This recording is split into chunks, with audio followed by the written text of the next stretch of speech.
Hello, hello, hello, everybody. Welcome, welcome, welcome. My name is Great Eagle, Sim Pilot. I'm a real world A320 captain, bringing my love for aviation and flight simulation. All you wonderful people out there, how's everyone doing this morning, this afternoon, this evening, wherever you are in the world? I certainly hope you're having a fantastic day. Welcome to part 4, which is going to be the last part of my recurrent training preparation here, as I head on off to the sim here over the next several days. So it will be all radio silence from me until I come back next week. So with that in mind, this is pretty much the final two things that we need to accomplish here, barring some of the redundant stuff that I already kind of tossed out earlier. So we're here in Los Angeles. We're on runway 7 left. The visibility is quite low, as you can see. That will change after we take off, though. What we're going to do first is I'm going to load us all the way up with as much as I can. We're going to do a max weight takeoff out of here. We're going to lose an engine soon after takeoff. And we will let that play out from there to make a return back to here. And then after we are safely on the ground, everything is done and that scenario is done. Our final scenario is going to be a high-speed reject. And, you know, just for the funs of it, we'll also make it a heavyweight high-speed reject. How about that? So we'll do another heavyweight takeoff out of here. So that it's going to be this stream this evening should be on the shorter side, which shouldn't be too bad, which is also a plus for me as well, that get me off the computer a little earlier and into bed a little bit earlier, so I can be well rested for the days ahead. So without further ado, I have most things kind of set up here, but what we need to do is we need to let's go ahead and begin with initialization. We'll do KLAX and we'll say we're pretending this is a heavyweight takeoff, like we're flying across the country. So we'll do something like LAX to, like, I don't know, let's go BOS there we go. So we're just putting in some airports to simulate that we have a full flight plan. And we're going to be Fenix 320. We will be, let's just use a cost index of 5, put 390 in as our altitude. We'll zero out the right route reserve there. We'll have everything just automatically uplink there. Departure, we want 7 left. Let's go the chatty departure there. Let's see. Chatty departure, I have no clue. GMN, does that make any sense? Yeah, I have no clue. Okay, it's just radar vectors to all of these things.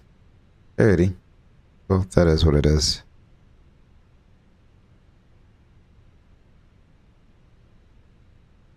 Let me zoom that all the way back down. Okay. But it is what it is. It's just going to be radar vectors to whatever. So we'll call that what it is. And then we'll just leave that as is for now. We're not going to put in like a full route or anything like that. So we have all of that information in there. Let's go ahead and before I do that, let's go ahead and pre-program our failure.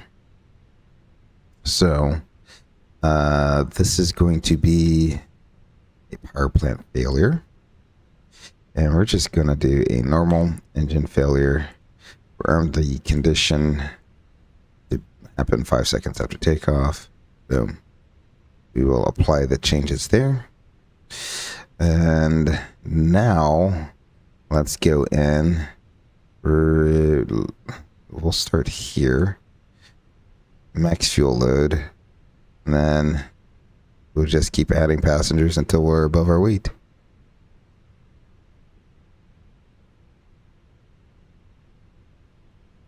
There we go. 132 passengers. We'll apply that load to the aircraft. We'll make that instantaneous. We'll dismiss that. Excellent. We have a ton of fuel on board right now.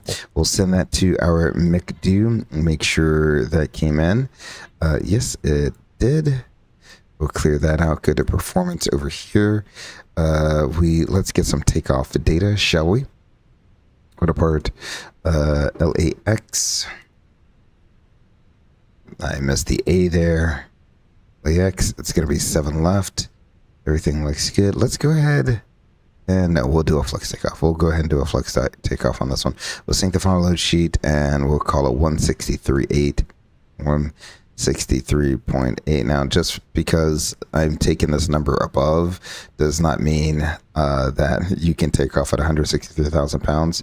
That's clearly above our max takeoff weight, but it's for flex numbers. You can still flex even though you're above max takeoff weight here.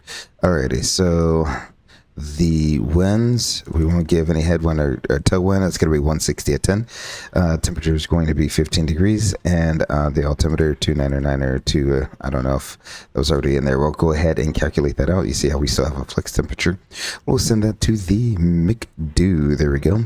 We have V1, V2, and V1, VR, V2. We got our flex flaps. We'll go ahead and set to 1. So that's all ready to go. Let's see. Everything else looks good. We'll go ahead and copy over our active flight plan. Sweet. We have our flaps set. Auto brakes are set there.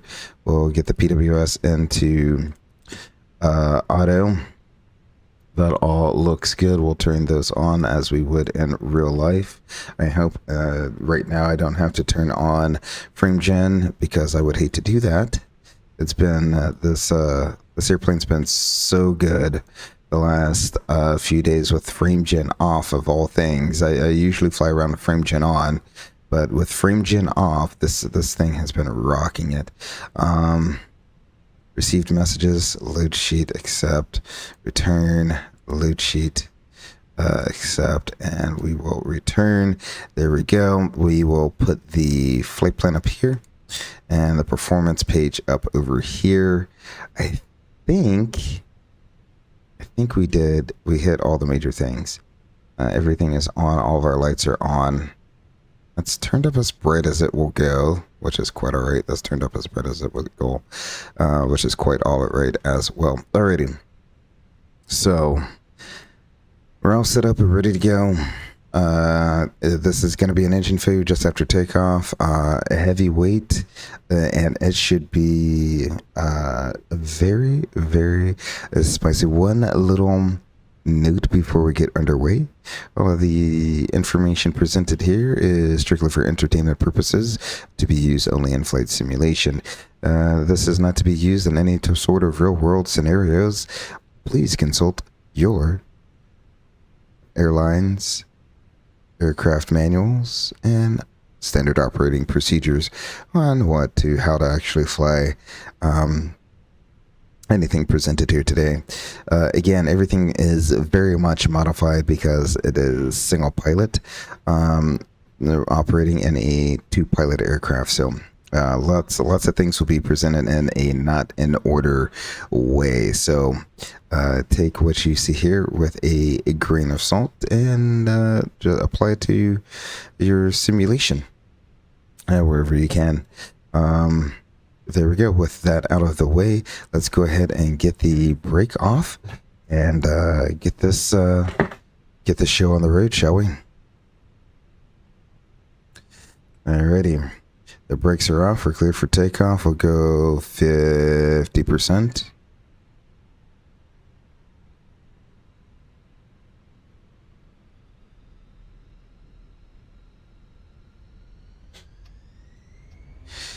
Flex. Thrust set.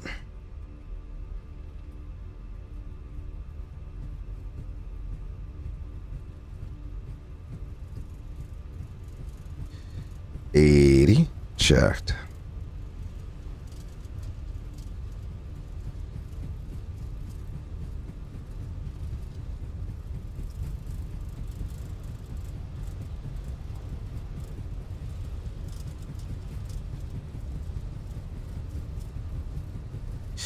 V1.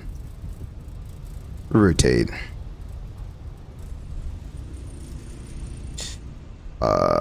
Is it a rate?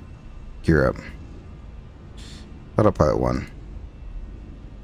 Alright. You get that nose back down. Engine failure my aircraft. Put that box on the shelf. There we go. Get that trim in there. We'll begin trimming into our good engine. Center up that beta target. And then once our beta target is all centered up here, and it looks good, close enough for me, we'll go ahead and turn the autopilot on, and we will pull our heading, track our runway track there. We can go to toga. You see how this airplane is barely climbing. I'm gonna add a little bit of correction to the right here. I'm gonna make sure we stay pretty much on center line. And our pilot monitoring can call Mayday, Mayday, Mayday, Fenix 320, engine failure, flying straight ahead, 3,000 feet. Roger, Fenix 320, advise when you're able to take effector. Roger.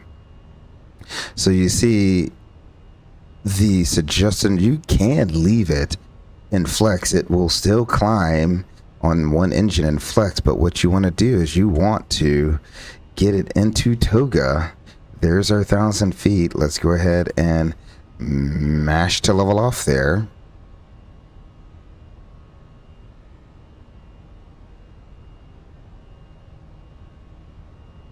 So you can get things going, because guess what?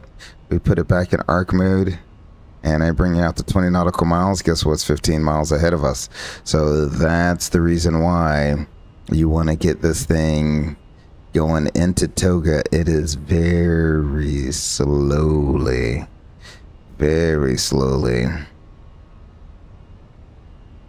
accelerating here.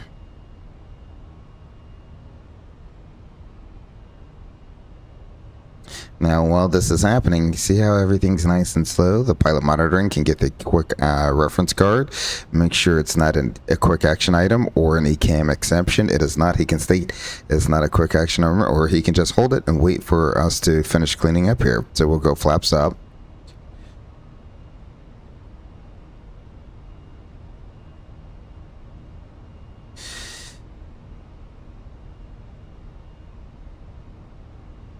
See how slow the aircraft is to accelerate here. Now we have terrain we're approaching within the next 10 miles here. I'm gonna start getting a turn away from terrain. Let's go ahead. Yeah, I got you. Normally it's not gonna do it this far out. It's usually you got 60 seconds, but that's okay. We'll turn away from the terrain. Look at there. Got it to silence.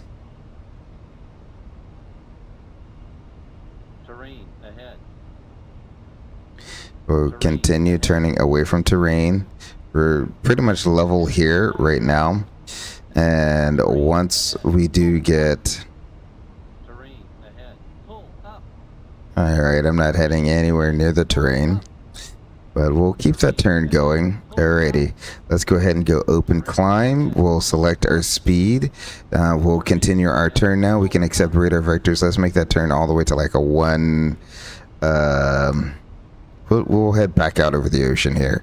So about a 250 heading is what we can call that. We know there's no terrain out there, so that is perfectly fine. We'll do about 240 heading. Give us a little bit of room, because what we're going to do is we're going to come back for the ILS to runway 7, right? And while we're doing that, I am hoping that we're not going to bleed off too much speed here. Alrighty. So, what do we have? Engine 1 fail. It looks like, yeah, the engine 1 has failed. It is not a quick action item or an ECAM exception. Alright, now normally the captain will assign a pilot flying pilot monitoring duties. Generally, the first officer will fly the aircraft, so we'll go ahead and assign him the aircraft. Your aircraft, your radios. My aircraft, my radios. ECAM actions. We have engine 1 fail, engine mode select, ignition.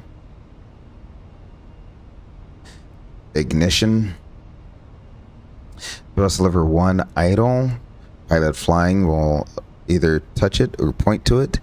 confirm, and then say idle. Engine master 1 off. The pilot flying again. Won't point to it or touch it. I'll confirm. We'll move it to off. State off. There we go. If engine damage, well, we didn't get an EGT, high EGT. We don't have high vibration, and we got a windmilling engine, so I don't suspect engine damage. So we're not going to worry about that part of the checklist. If no damage, engine 1 relay consider. We'll consider that if I have enough time, but I don't think I have enough time right now to go through the whole relay procedure. So we'll go ahead and clear engine 1, clear engine 1. All right, we have shutdown, have no fuel leak, imbalance will monitor, and we're about to level off here at 3,000 feet. Alrighty, we've already started burning about an extra 1,000 pounds out of the right-hand side. That's quite all right. We're well within our limits there, and we'll put our TCAS mode select into TA. There we go. Now we're done with that. We can say clear engine 1. We'll clear engine 1. We have an amber land ASAP, air bleed.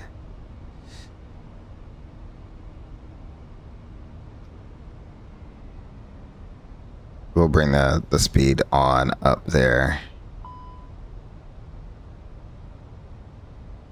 I left it in Toga probably a little longer, but you see how poor the climb performance is. And that was at Toga, and you see how bad the climb performance was there. Am I in MCT? I thought I was in MCT.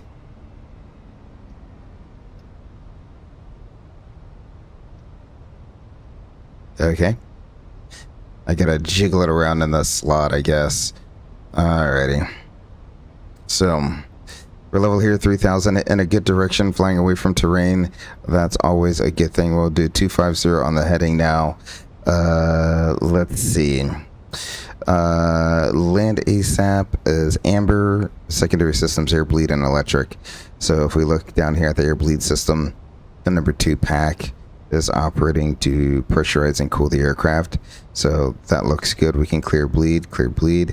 On the electric panel or electric page, we have the generator number 2 is picked up to load to power AC Gen 1. I will elect to go ahead and start the APU at this time. We'll go ahead and get that started so that can pick up the load. We'll clear electric. Alrighty, status. If performance permits, cross bleed open. We will leave that off for now, and I will let you know why we're going to leave that off for now. We're heavy. I'm not going to open the cross bleed to power both packs. Doesn't make any sense to do that. Simply because I want all the performance out of the one engine that I can, so I'm not going to power 2 packs off of one engine. If no engine 1 damage, consider engine 1 relight. 1 pack only if wing anti-ice on, and Cat 3 single only.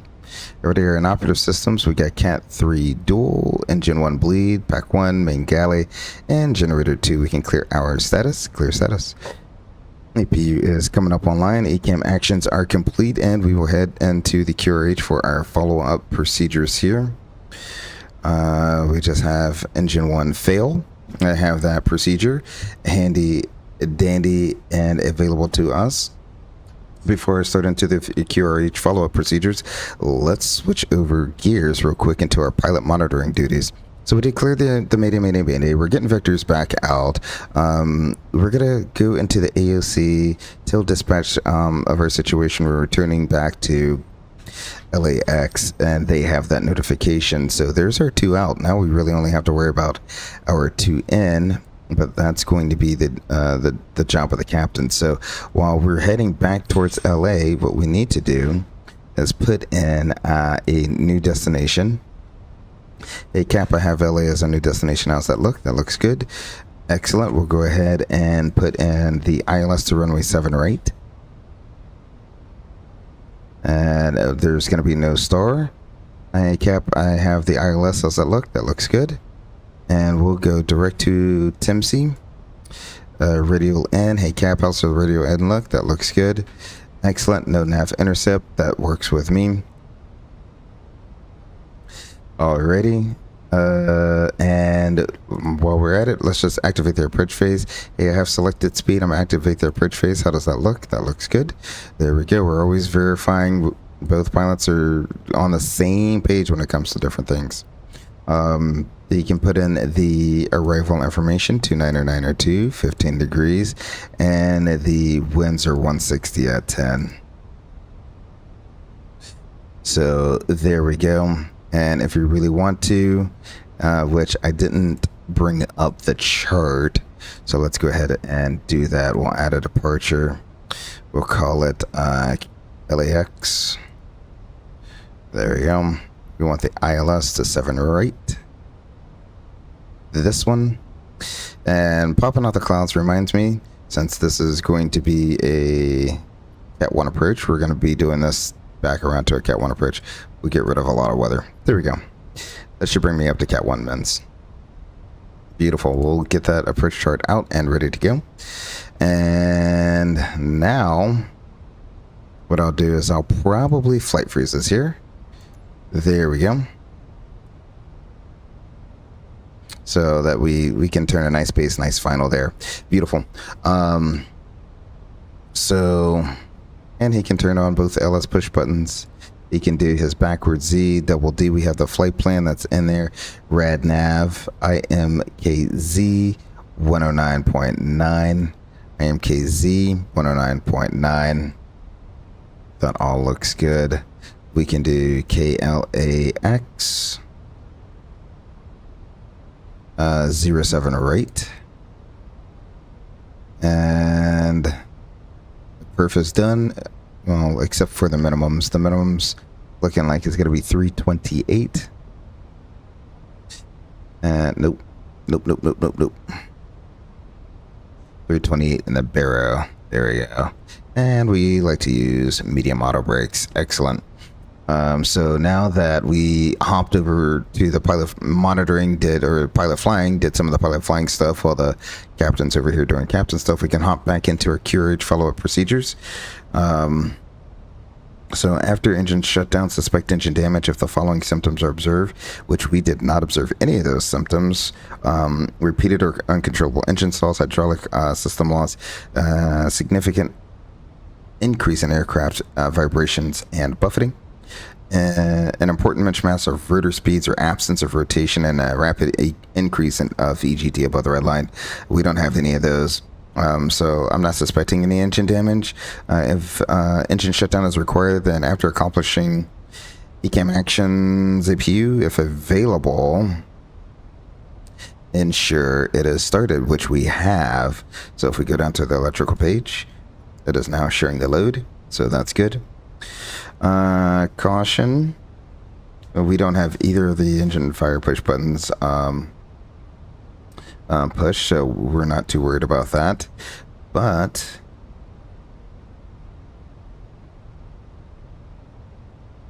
what we may be able to do, which is not in here, it's going to be a little bit later on. We're going to be able to use the APU bleed. In fact, I'm going to turn it on. It's a little out of order, but I'm going to go ahead and turn that on so that we can get the APU powering our pack, so that we can get all the power out of the engine if we need to do a go around. Alrighty, in some conditions with full asymmetric power, the aircraft may be control limited before reaching the aircraft protection limit. Therefore, in extreme conditions where low speed may be advantageous, like in GPWS or wind shear, reduce the speed with care below VLS and respect the minimum controllable speed. Let's see. Approach considerations. We're going to need to perform a landing assessment here because we are outside the standard criteria for landing, so we'll have to perform a non-standard landing assessment. We have a note: config through its preferred landing configuration unless performance or a limitation dictates otherwise. And I'm gonna walk back a little bit. Last night I think I did a flaps 3 auto land. That is incorrect. It is flaps full and an A320. Flaps full and an A320 for auto lands. That's what we do. Unless like the note above says, when we're single, unless we have some other performance consideration when you're doing an auto land, you gotta use flaps full. That's not an if and or but. It's a must note, and I skipped right over that note last night. So shame on me. Learning experience. I can take that with me into the sim, and that's why I like to do a little bit of the practice before I get into the sim, because some of those mistakes that you would normally make in the sim, I make them here. I make them at home. We get in the sim. Maybe I make a slightly different mistake. Maybe, something else. There's always going to be something to debrief, but that's quite all right. If a circling maneuver will be required, we're not going to circle. We're not expecting a level off in the case of an engine and operative. We're shooting an ILS approach, so that note does not apply. But this note does when deploying thrust reverse with only one thrust reverse system. Utilize both thrust levers. After touchdown, select both thrust levers to the full reverse position, consistent with runway conditions, and then we can modulate it, meaning we need to select both thrust levers all the way to full reverse, and if we are having trouble controlling the aircraft, we can modulate that all the way up to min reverse if we need to. We're not conducting an auto land, so we're not worried about headwind crosswind limitations there. After engine shutdown checklist is complete, and if required, go to the applicable after takeoff checklist. There we go. After takeoff checklist is complete, we'll continue to monitor our fuel imbalance. Still not too bad. Oh, that's because we're taken from the center tank. I like that. If required for long range cruise, we're not going to do that. We're not drifting down. We don't have any fire push buttons pushed. So there we go. So that is that. But normally, when you're done with this, you can go to the back of the QRH there and go through your steps for notifying the passengers and your flight attendants. But there's one more thing, because guess what? We are at 160,000.6 pounds. So that means we are overweight. So now that I have that entire checklist done, I now have to go back to an overweight landing checklist, which I have up here in front of me at this time. So with our overweight landing checklist, it says note: perform an overweight landing when it is safer to land overweight than to continue flight until at or below maximum certified landing weight. So in this case, if we really, really, really wanted to, we could sit up here and burn 5 hours of gas until we got down below our maximum landing weight. Or we could do the maximum landing weight. It really is up to you. For time's sake, they're not going to just have you sit here and burn 5 hours worth of gas in a simulator session that only is 4 hours long, right? So, landing config, we need to determine if the aircraft weight is above the maximum weight for go around, given the tables in the next few pages. Use config 3 for landing and config 1 for go around. So now I got to go to these tables over here. We are in a 320 with CFM engines.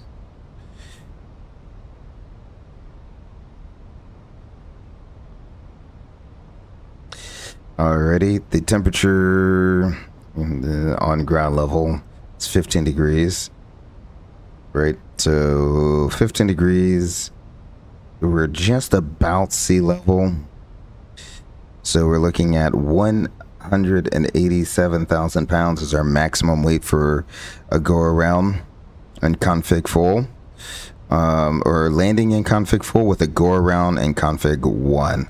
So that's the maximum we could take. We're at 160.7. So some of these numbers are higher than what you can possibly take off with, and the reason is you have it all has to do with climb performance.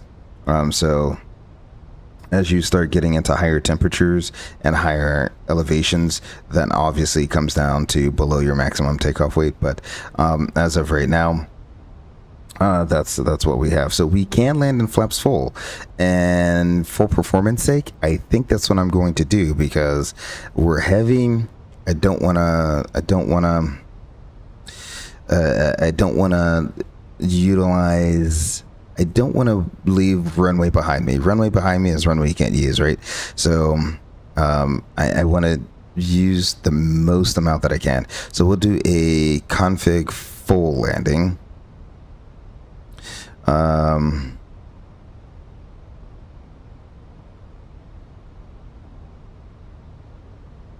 And let's see, landing distance. Now we need to check our landing distance, right? So this is where we have to do a landing assessment. We will go into here. Let's go. Oh, okay. KLAX. We're gonna be 7 right this time. Try good. We're gonna give ourselves the benefit of the doubt. I mean, it's 160 at once. Yeah. Okay. So 160 at 10. Okay. 15 degrees. 2992. We have idle reverse, since that's what we're using. Medium auto brakes, manual landing, full flaps, since we are below the weight where we can use full flaps. And we're going to be at 160.6, so let's go ahead and call it that. 160.6. There we go. Go ahead and insert that. We have 142 as our max landing weight. Yep, we know. Is there something that I'm missing? It should. Yeah.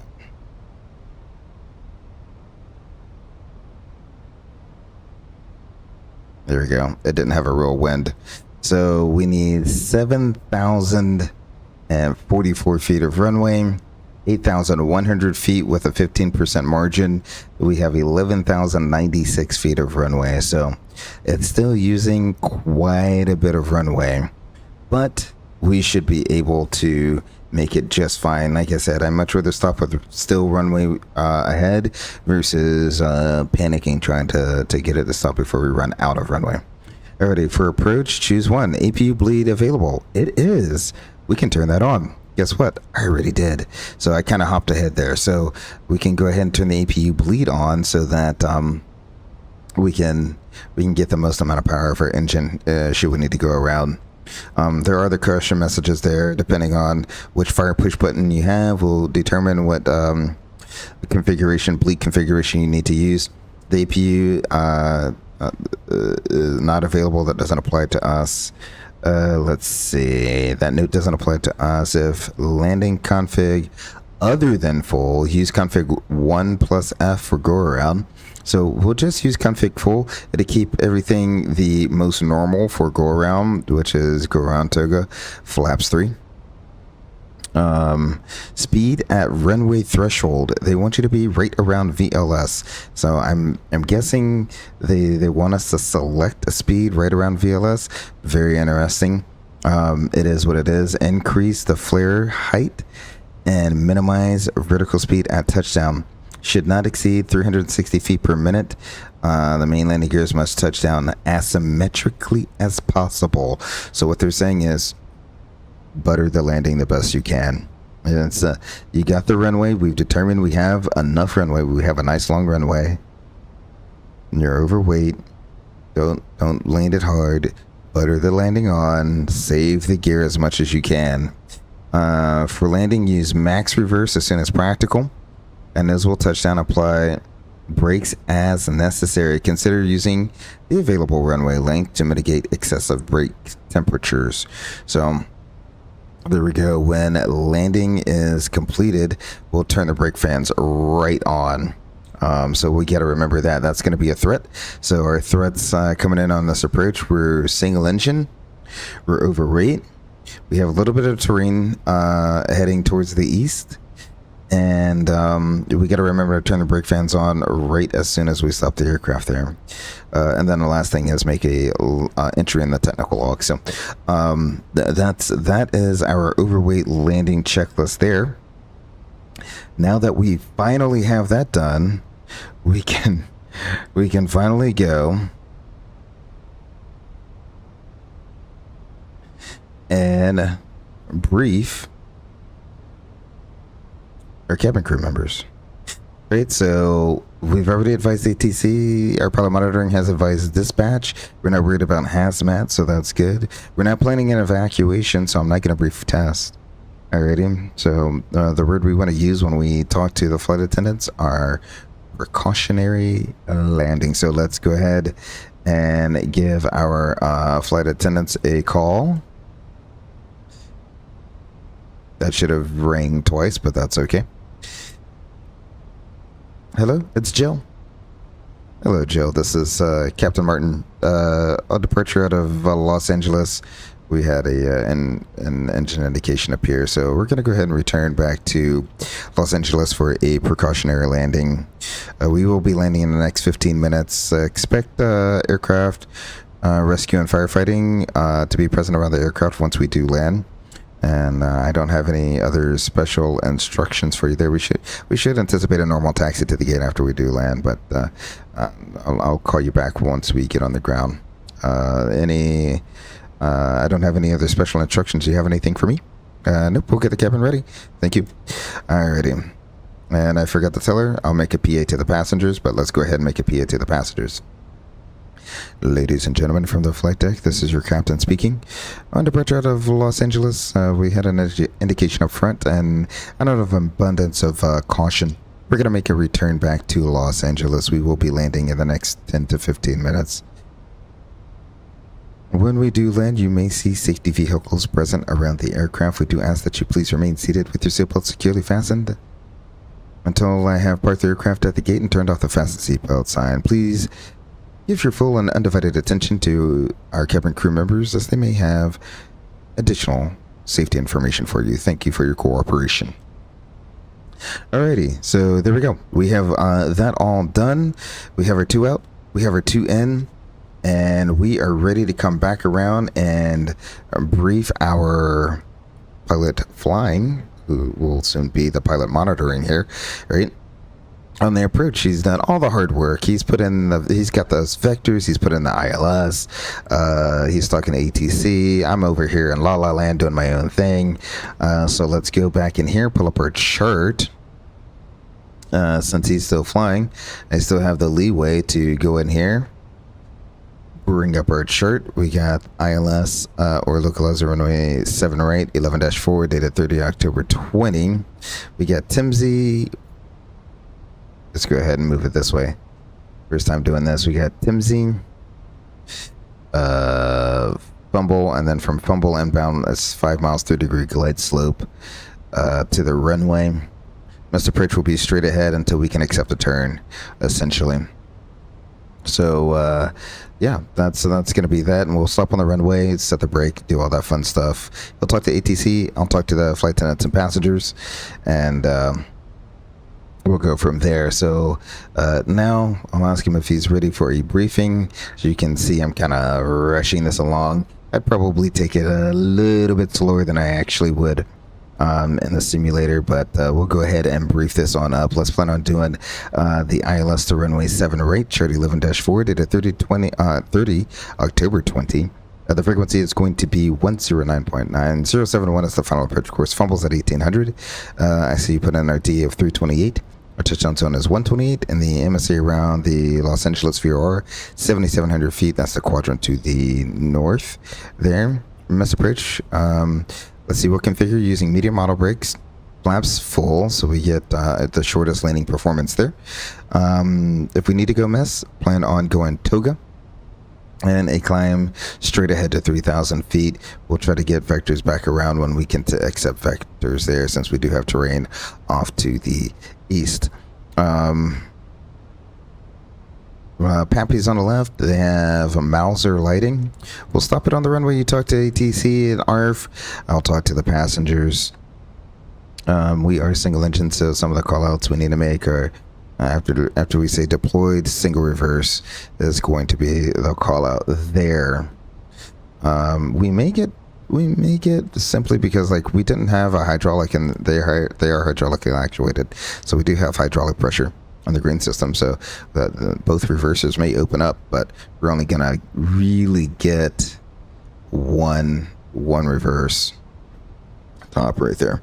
All right, so I think I have covered pretty much everything. Is there anything else to add to that? Nope. Excellent. Well, with that said, why don't I take the aircraft, you take the radios. And whenever you're ready, we can do a descent checklist, okay? So our descent checklist, we check the status, no changes there. Altimeters is 29902. Auto brake is medium. Preferred approach page is set.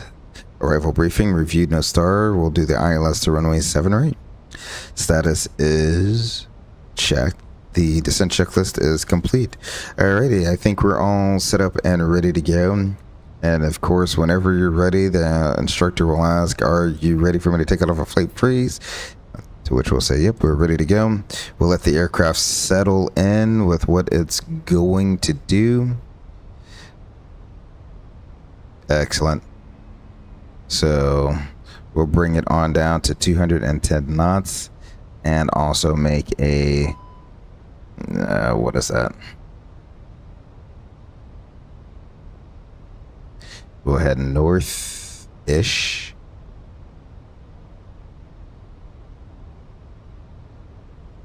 I might take it even further around. Let's do like a 010 for now.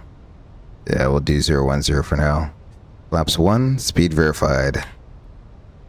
So status message popped back up again. We'll go ahead and clear status. No changes.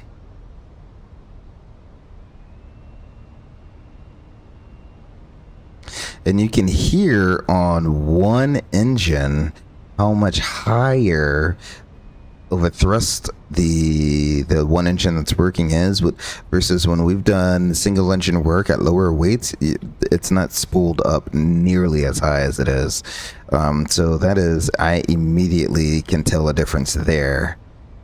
Alrighty, let's go ahead and go like a 030040, something like that. Yeah, let's go ahead and go like a 040.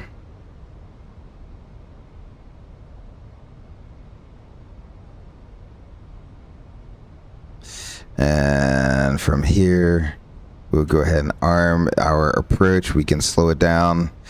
Like I said, let's go 180 for now.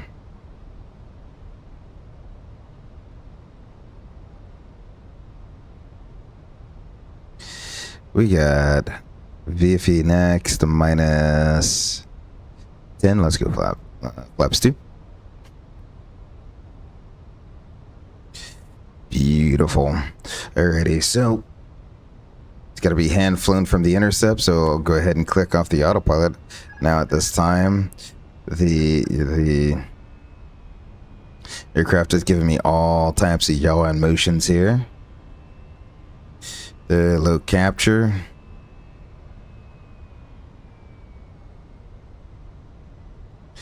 We'll slow it on down to 170 knots. 170 on flaps 2 is a beautiful thing in the A320. Beautiful.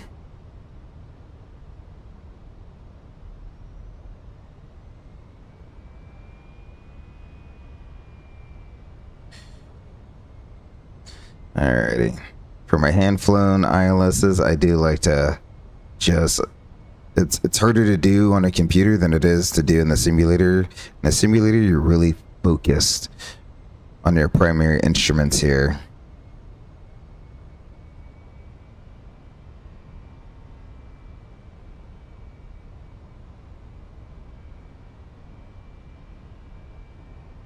Glide slips coming alive.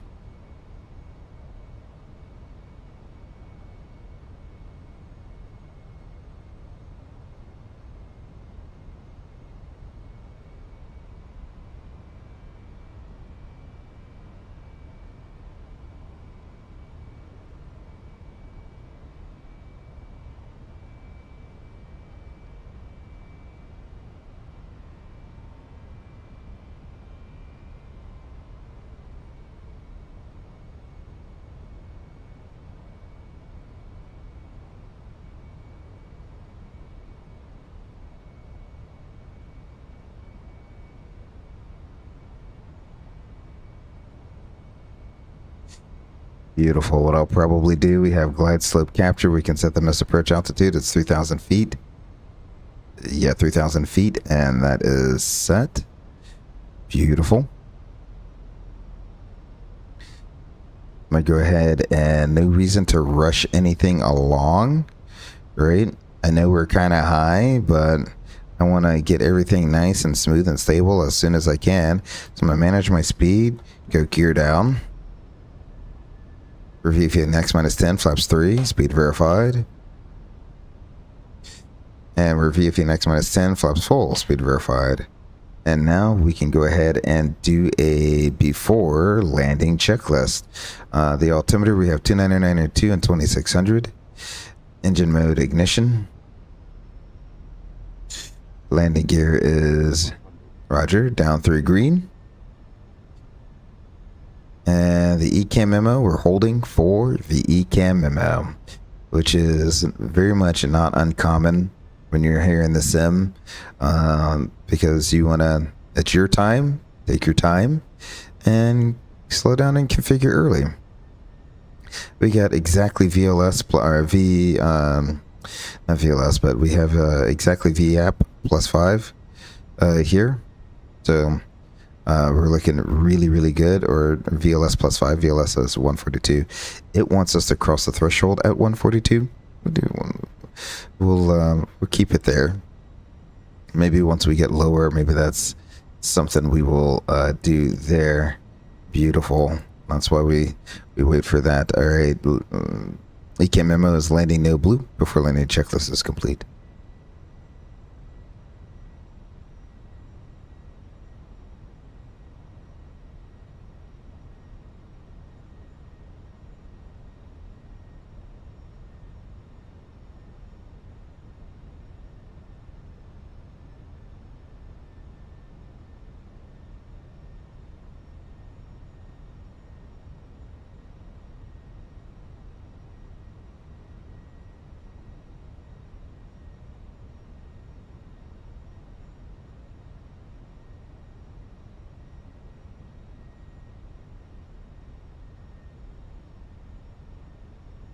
Fire says, yo, how are you doing, Fires? Welcome, welcome, welcome. Glad you're able to make it out to my recurrent preparation there. I feel like I've seen you around YouTube before. Fires, it has been a minute, hasn't it? Welcome, welcome, welcome. Glad you're able to join. We're stable. Tonight's going to be a little bit of a shorter stream. We just get these 2 maneuvers to finish up here. And then I'm going to call it an early night so I can get a good night's rest before I head out to training tomorrow there. So there we go. Beautiful. So what we can do now that we're within 1,000 feet, it wants us at VLS, right? So VLS is 142. We can select 142 in there. We're going to be right just on the hook. It is very, very sporty. We're stable target and sinking 1,000. I'm going to stay inside just a little bit longer. We should be breaking out here. There we go. Perch lights.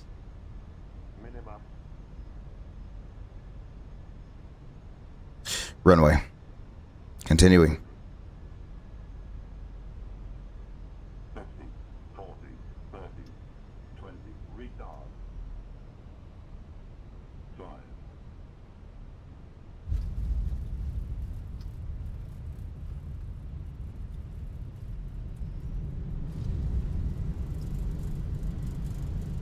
Deployed. Single reverse. 80. 60.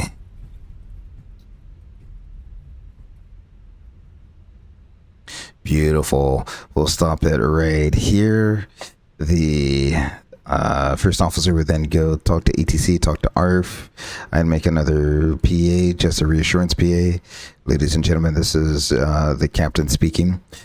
You may see safety vehicles approaching the aircraft. We do ask that you remain seated with your seatbelts fastened until the aircraft is safely parked at the gate and I have turned off the fasten seatbelt sign. Thank you for your patience and your cooperation. There we go. And that's pretty much how we do that there. That is a lot of stuff crammed into one scenario. You have an engine failure. We have a heavyweight takeoff, an engine failure, towards terrain. So with towards terrain with no engine failure procedure, there's no specific engine failure procedure. So you're towards terrain with no engine failure procedure. You got to turn away from terrain. You have to clean up the aircraft. You have to shut down an engine. You have to run through your QRH for engine shutdown. You have to then go and run an overweight landing QRH to come back in and land for a hand-flown single engine ILS down to minimums. You saw that there. That we barely picked up their approach lights at minimums and were able to continue to a landing. So that is pretty much exactly what you would see in the simulator as well. They like to keep the weather just at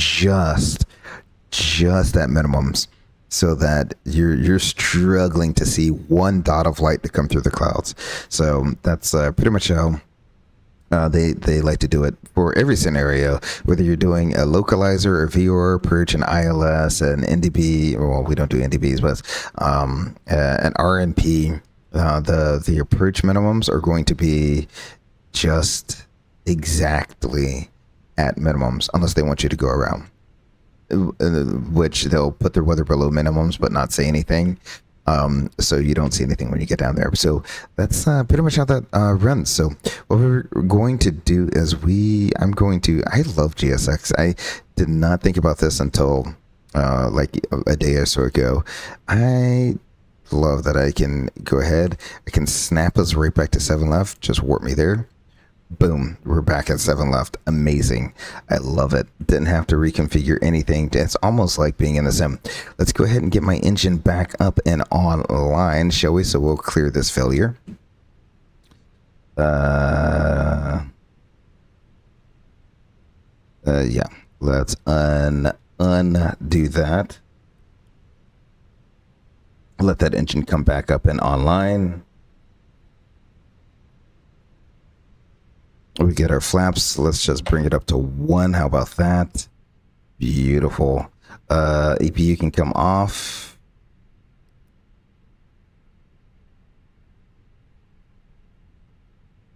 We'll let that engine finish doing its whole startup thing. It's going to start up whether the APU is on or off. It doesn't really matter. So that's all good. All those lights are set. That looks good. We can put our TCAS back into TARA. Beautiful. Engine 1 start fault. Low air start pressure. Bleed check supply. Okay. Okay, maybe it really did need the bleed air. Oh well, it still started. It was going to start either way, whether I had the APU bleed air on or not.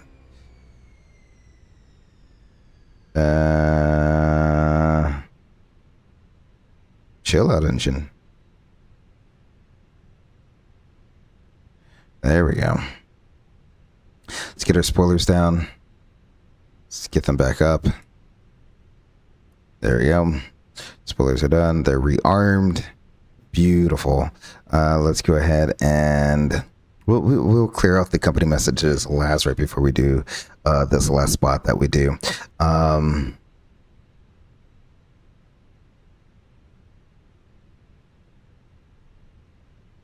Let us see here. Like I said, I think I wanted to do another heavyweight again. So we will reset all. We'll do it again. Still going to be the same thing. We'll load up with a ton of fuel and the most amount of passengers we can. Right around there. There we go. We'll apply that load to the aircraft instant. Sweet. Send that to the McDo. Where are we getting air pack 1 faults? Okay. Where do we have a pack fault? Let's go ahead and let's do, like we said, we're going to pretend we're doing like LA to Boston.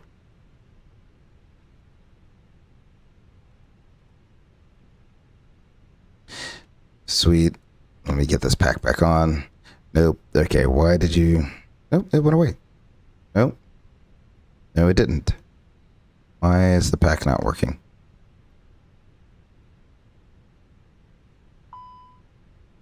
You gotta... What has failed?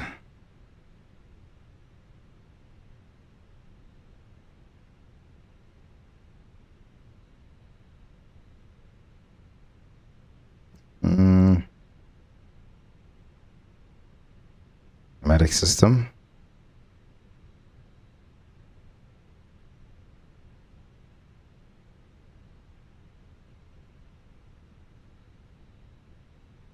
Okay. Clearly not under there. Well, that's just fun. We're not getting ventilation valves, zone controllers. Okay. I don't know what code you're gonna be under. I thought you'd be under pneumatic, but does not seem to. That's just pack valves. Doesn't have the individual packs. That's very interesting. Pack one, air fault. Okay, whatever. We got a pack in meal now, so not really gonna affect our scenario. Don't really care. Alrighty, so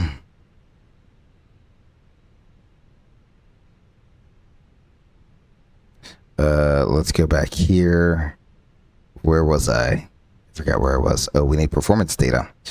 It should be pretty much the same. Let's go ahead and just send that back to the make do, since we're going to be the exact same weight. We're going to be Fenix 320.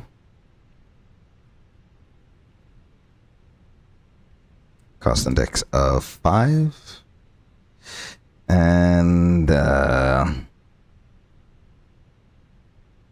let's see, crew. Yeah, we'll do 390. We'll do 390 again. There we go. Beautiful. Let's go ahead and that looks good. We can zero out our route reserve there. Flight plan, some departure off of 7 left. Really doesn't matter. How about that one? I don't know. They're all the same, I think. Yeah, sure. We'll do that. Beautiful. No, I want performance. That's in there. Beautiful. Secondary flight plan. We can go ahead and copy that. I can get rid of that page already. Let's go ahead and we need to turn the LS push buttons off. 3,000 feet is set in there. Let's go to our Atsu AOC menu. Let's go ahead and get rid of these messages here. Fenix Ops. Yes, I know. Return. Load sheet. Accept. Return. The final. Accept. Return. Beautiful. There we go. Everything else I think is... Oh, let's do that. It could be probably why we keep running into the pack issue there. Let me turn the bleed back on here and see if that has anything to do with it. No. No, not at all. Cool. Okay. It is what it is. That pack just doesn't want to work anymore. Alrighty. It is what it is. We'll be single pack operation, which is perfectly fine. So what we're going to do now is we're going to arm. Let's do a fire, shall we?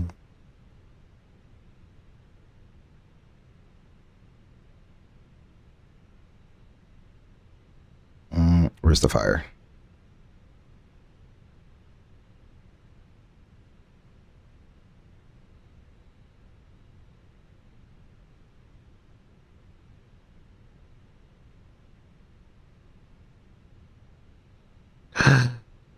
Are you kidding me?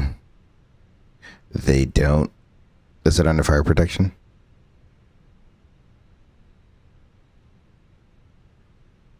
It's just failure with damage.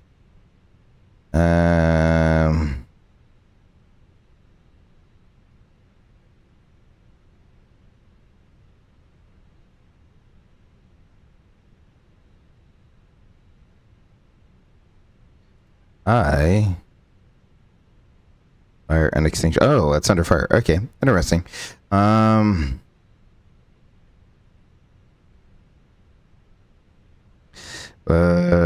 Let's see. Doesn't matter which one. No, we failed the number 1, so we'll do the number 2. How about that? Arm the failure to be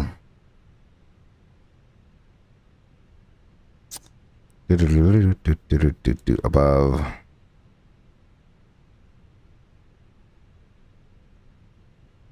We'll say 130. How about that? Above 130 knots. Let's make it 140 knots. There we go. We'll do that. We'll apply that change. It better happen, because sometimes it chooses any speed it wants above that speed, and you're like, all right, well, you know, the V1 is like 15 knots past that. So so there we go. So we'll go ahead and arm that up. I'll get rid of that page. We'll bring you back onto performance. We'll bring you on we'll leave you on the flight plan page there. And we're gonna get into something that is rarely ever planned. So let's go for it. I will try my best, like I did in my tutorial series. I will try my best to be on both sides, but this scenario can get very hectic because there's a divergence of duties, because the first officer will diverge one way, captain diverges another way, then you come back and you operate as one when you come to one conclusion, or you come back together and discuss a game plan from there. So yeah, without any delay, this will be the last maneuver. Like I said, this is going to be a shorter stream tonight, as I only had about 2 more maneuvers to do. As you can tell, we did a lot of ILSs, some Cat 3s, some Cat 3 or Cat 3 duals, some Cat 3 singles, some hand flown single engines.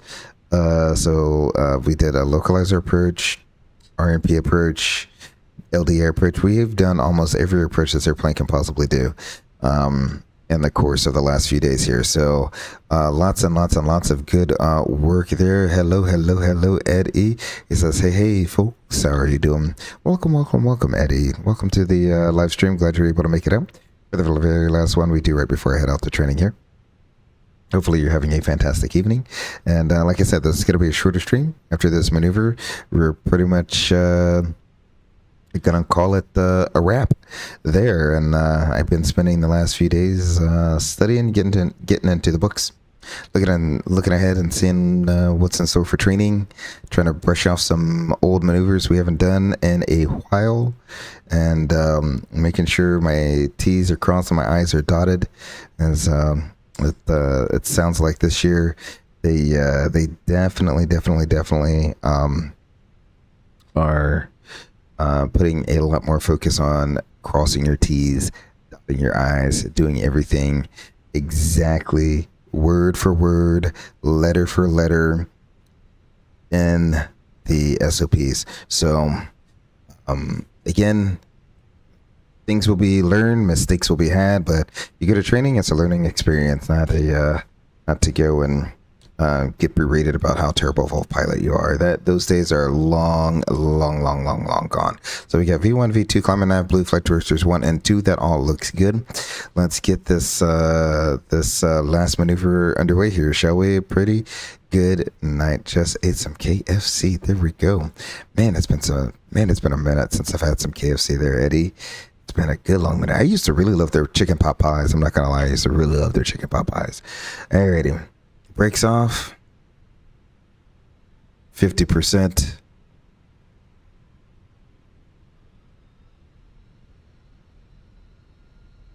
Oh, I love how they spooled up unevenly. That's so real. Flex thrust set.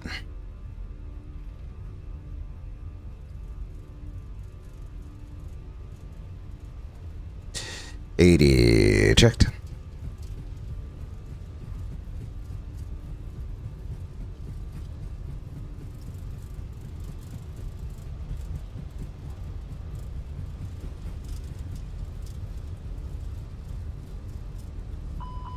Rechecked my aircraft. Hey, Tower Fenix 320 rejecting runway 7 left. Roll the trucks. I forgot to arm the auto brakes. Wow. Let's roll that one through. I was like, man, why are we not slowing like we should? Let's go ahead and let's reset that one.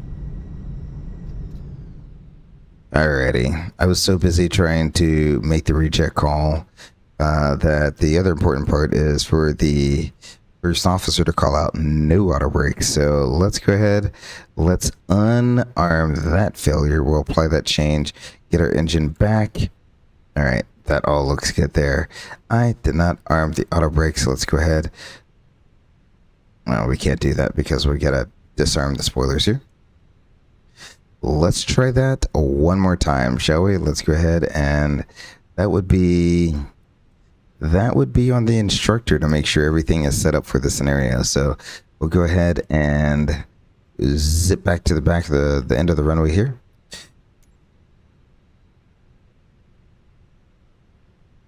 Seven left. Yeah, just warp me there. There we go. We're magically back. We will rearm that same failure. Let's call it unextinguishable, and we'll arm it after. Do I have to reset everything? No, I don't have to reset everything. Oh wow, okay. 140, I think is what I said. We'll go ahead and enter that and apply that change. Excellent. Everything else looks good. V1, V2. It's still an SRS runway. That's quite all right. We can turn the flight directors off and turn the flight directors back on. That will reset all of that for us there. Let's see what our brake temperatures are. That definitely got hot there. Wheel. Oh, the wheel page is already up there. Oh, not too bad. It's below 300, but we are using the brake fans right now. So we're going to say, forget about the temperature. It's below 300. Is the pack going to work this time? No. Okay, the pack still isn't going to work this time. I do not know what happened there. And this is why they always reset everything for each spot. Ooh. Boop. There we go.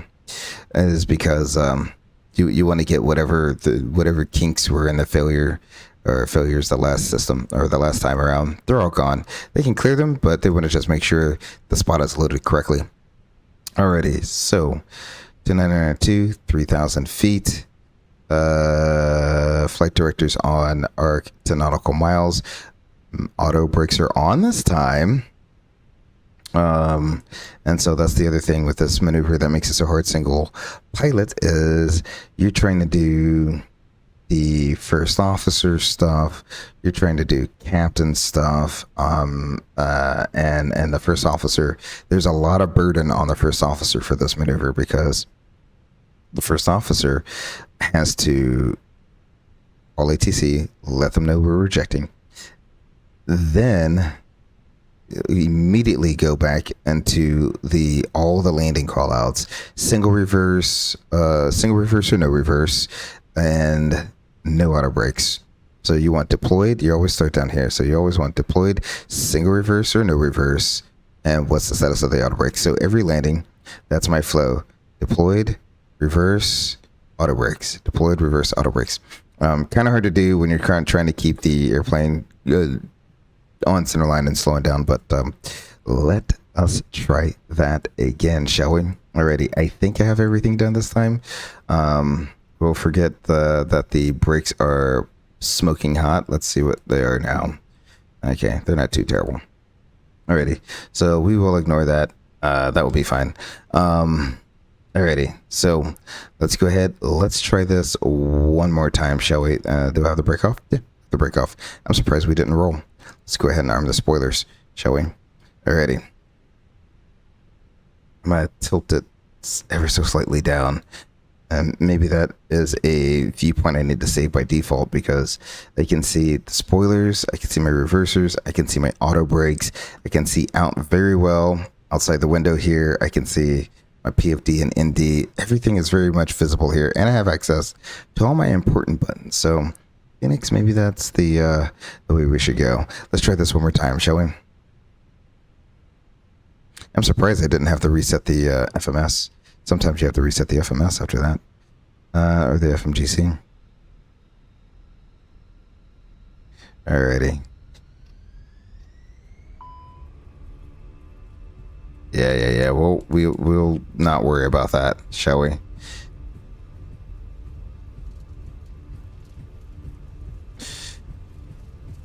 $80 checked.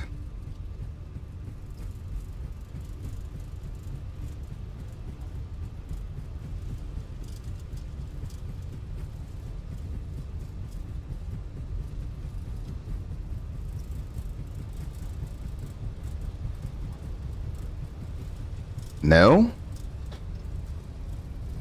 Really?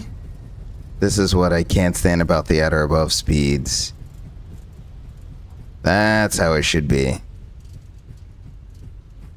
Alrighty, what I'm gonna do is I'm just going to... Man, you saw that was without even bringing it all the way back into reverse. Alrighty, so I'm gonna reload the aircraft so my brake temps are not gonna be freaking out at me. This should have been, what was it? The arm 140 at or... Oh my gosh. I put it in MSL. Alright, chat. I am not winning right now. Alrighty, so let's go ahead and do this. Let's zoom back out. Main menu. Yeah, gotta do that. Alrighty, I'm gonna blank out the main screen here just for a second while we load back in.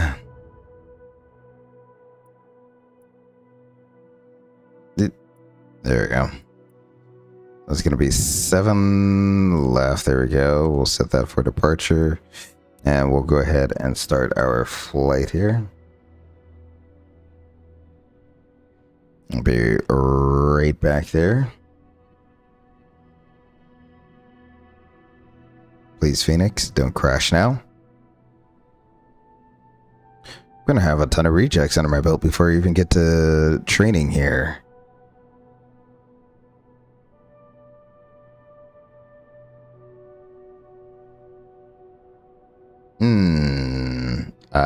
Okay, I was like, I may have to reload the sim.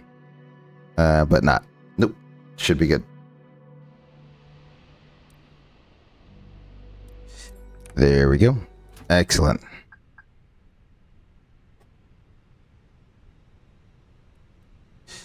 Beautiful. Let me go and just get everything set back up real quick.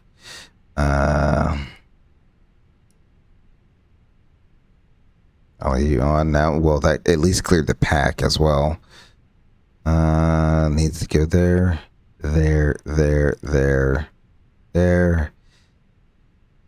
3,000 feet should be fine. That looks good. Max.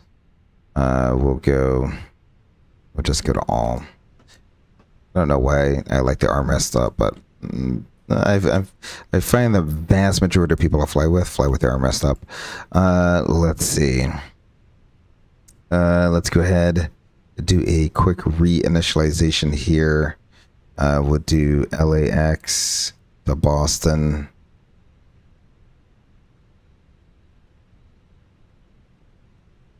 Beautiful. Fenix 320.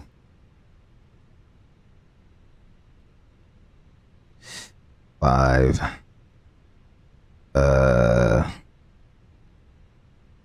390. That's what we'll do there. We will get to that in a second, since all of that will uplink flight plan. LAX departures 7 left. Does not matter. We'll do the chatty 5. Sure, that transition, we'll insert that. And for the most part, that part is set up. We can go back in here. In fact, let me set up the failure first. Is what we'll do. I can't believe I put that. Nope, it's not under power plant. It's under fire protection. There we go. We want we'll arm it to be at or above airspeed, at or above speed, at altitude. We'll apply that change. We'll come in here. We'll load up the aircraft. We'll start with fuel, top us on off, and put on the passengers to match. At this point, I'm not really caring. There we go. We'll apply that load. Instant. Done. Sweet. I need to come back here, go to my units. I use meters, inches, pounds, airframe, no airline, AC auto switching never go around. That looks good. Alrighty. And then lastly, oh, did I send that to the McDo? Send it to the McDo. And then lastly, let's go ahead and get our takeoff performance here. KLAX. Nope, that is not LAX. LAX. There we go. 7 left. We'll sync that. Reasons why. Why are you doing this to me? 29902, by the way. Why are you still in? It says pounds, but then it says kilos here.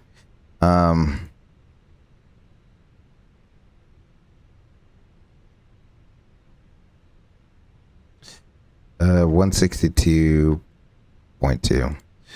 162.2. We go ahead. Okay. It is what it is. 15, enter, and 2992. Enter. We'll calculate that out. Okay. This is clearly now freaking out for reasons unknown to me. Calculate. Airway must be in range from 88 to 1. Yeah. 160. Oh. Am I still overweight? 162 point. Okay, we're still overweight. That's why. 162.0. How about that? There we go. Whatever. We'll send that to the McDo. There we go. So a fuel prediction, that's in there. Performance, that's in there. Slightly higher numbers, that's okay. Alrighty, I changed mine to nav and go around the other day. Yeah, that's pretty much the standard nowadays. Is nav and go around. I mean, it really is. Again, it's under what airline modifiable, whatever it is. Airline modifiable information. So you can have nav and go around, but some airlines don't want that. They want go around track. The nav and go around is what's going to get you to follow the missed approach when you do a go around without having to re-engage the nav mode.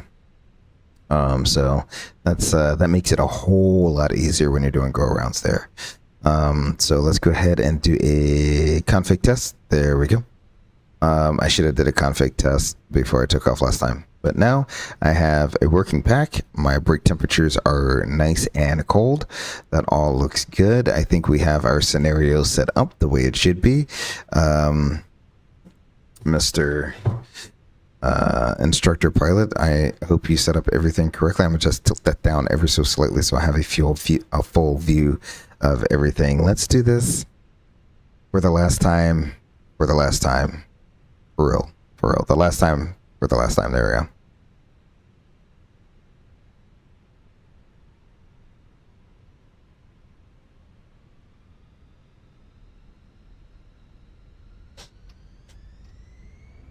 Flex. Thrust set.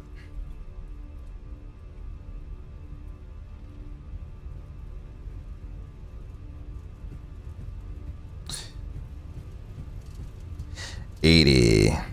Checked.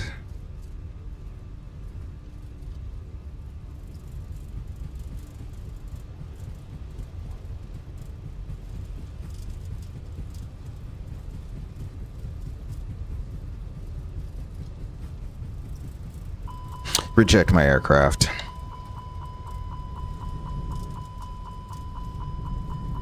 Deployed. 80.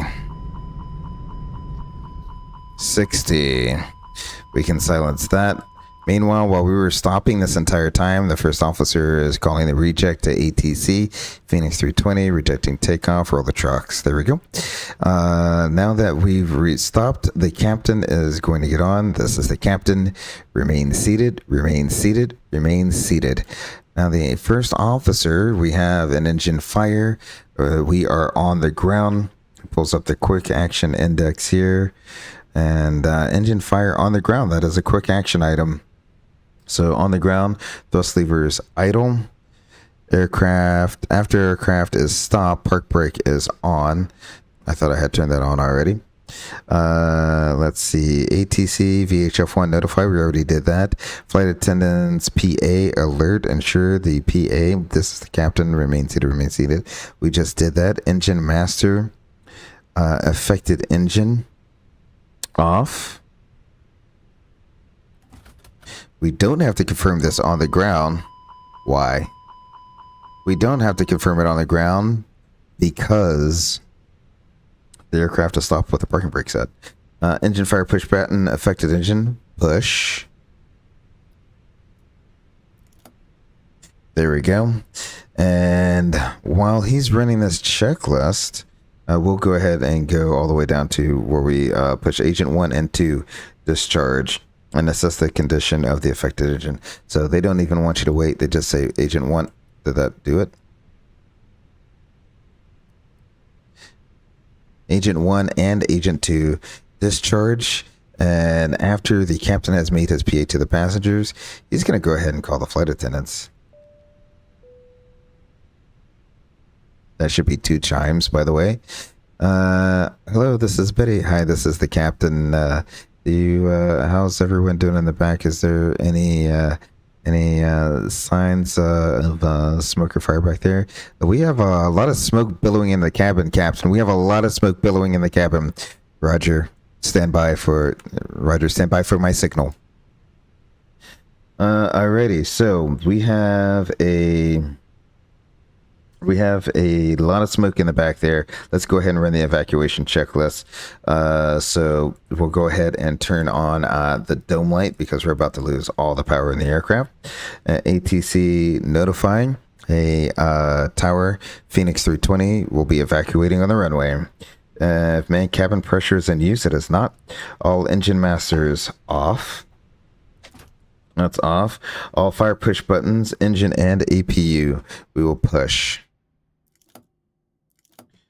There we go. PA, this is the captain. Evacuate, evacuate, evacuate. And this is read and do. This is why you see I'm saying things, I'm doing things. This is the captain. Evacuate, evacuate, evacuate. Evac command, if installed, on. So we're going to go straight to the overhead here. This is where we're going to press that there. And evacuation checklist is complete. So there we go. There is our evac drill that we're going to run there. Sometimes it's a planned drill. Sometimes it's a not planned drill. Oh, cool. Look at there. The doors all actually open when I hit that. Oh, that's kind of cool. There we go. So sometimes it's a planned thing.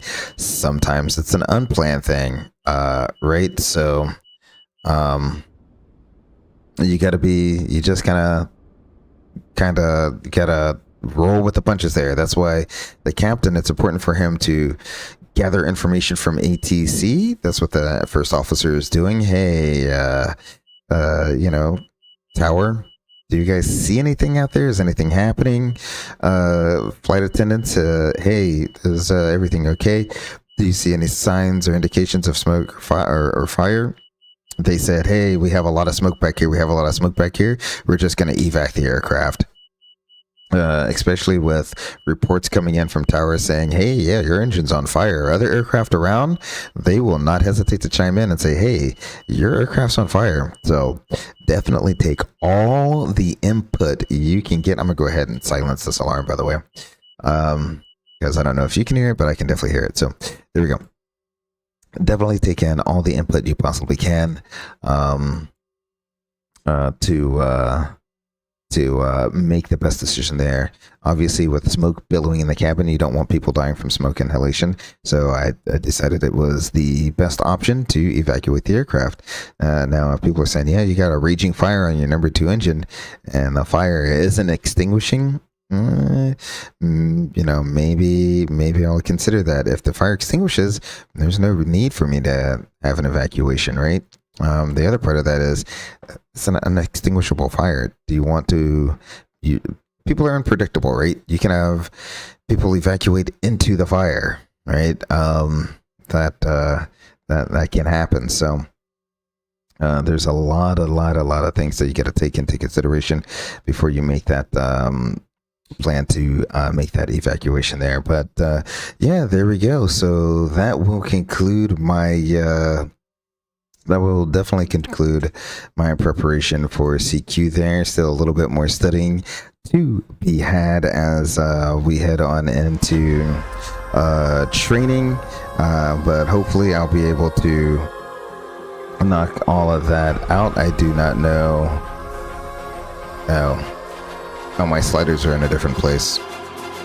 But a little bit more studying to be had, and going in with an open mind, and then hopefully learning a thing or two, something new, something that I haven't seen before. It's always a great time to try to learn something, ask instructors questions, and pick their brain because they are highly knowledgeable on the aircraft and its operation. So hopefully next week I'll be able to do a little debrief stream of how everything went while I was in training. Until I see everyone again at the next live stream. Oh, I almost forgot before I go. Fires, thank you very much for coming in and dropping a hello in chat. Ed E, thank you very much. Again, really do appreciate you coming in and dropping a hello in chat. Spend a little bit of your evening with me. I really do appreciate that. But until I see you at the next live stream, remember to take care of yourselves and each other. Until then, my name is Gray Eagle. Peace.